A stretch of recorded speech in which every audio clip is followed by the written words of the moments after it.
Salut tout le monde, on se retrouve pour une vidéo, ça fait un bout de temps que j'en ai pas fait parce que j'ai été débordé de boulot, on s'attendait pas à avoir une grosse influence comme ça.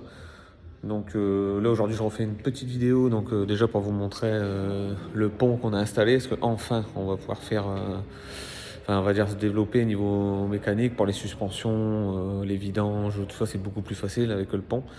Là actuellement la M2 elle est dessus justement parce que je vais changer le diffuseur arrière pour passer sur un diffuseur carbone. Donc je vous montre tout ça. Voilà. Donc ça c'est le pont qu'on a installé. Donc on a dû faire une grosse dalle bien épaisse pour pouvoir soutenir les deux colonnes et que ce soit bien solide. Et après on a fait une dalle devant derrière pour ajuster le tout pour que les voitures passent correctement. Donc comme je vous expliquais juste avant, je suis en train de m'occuper du diffuseur arrière. Donc j'ai démonté celui d'origine. Pas si facile que ça à démonter. C'est des petits clips mais ils sont assez durs. Après ça c'est facile à enlever mais c'est surtout pour déclipser à cet endroit là. Ça va corps mais alors la partie centrale on n'a pas accès derrière, c'est vraiment une galère. Après pour ceux qui sont bourrins c'est pas une galère parce qu'ils tirent dessus comme des porcs et puis ils arrivent à l'enlever, mais nous ici c'est pas comme ça que ça marche. Donc j'ai dû passer un petit outil en plastique. Et au bout d'un quart d'heure, je me suis aperçu, je faisais levier pour appuyer le clip de cette manière, mais en fait j'ai fait levier au sens inverse pour appuyer le pare-choc vers le haut. Et là ça a été beaucoup mieux. Donc maintenant que je sais le démonter, je pense que si j'en refais un, ça me prendrait plus un quart d'heure qu'une demi-heure. Et là on va installer le nouveau, que je vais vous montrer juste après. Donc voilà le diffuseur que je vous parlais il y a 2 secondes, une carbone.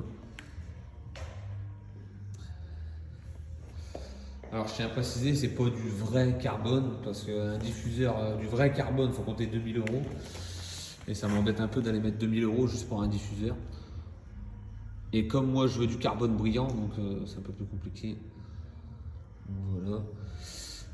L'origine et le nouveau. Et après l'avantage avec le nouveau c'est que j'ai les splitters avec sur le côté. Donc je pense que ça va rendre pas mal du tout. Donc voilà, je vais essayer de continuer la vidéo avec le collègue qui puisse me filmer quand je puisse enclencher les nouvelles pièces. Sinon, je vous montrerai le résultat terminé. À tout à l'heure. Donc, et ben voilà le rendu. Ça fait plutôt pas mal. C'est vraiment joli. Ça fait beaucoup plus agressif de l'arrière parce qu'elle était vraiment... Je sais pas qu'elle était pas agressive, mais il lui manquait un petit truc. Donc voilà. Ça c'était le montage du diffuseur arrière. Et là cette semaine il va y avoir beaucoup de news puisque j'ai reçu enfin l'airlift. Donc je vais pouvoir monter tout ça, donc je vous fais des vidéos cette semaine. Là je vais être un peu plus actif que d'habitude parce qu'on a reçu du nouveau. Voilà, à tantôt les amis.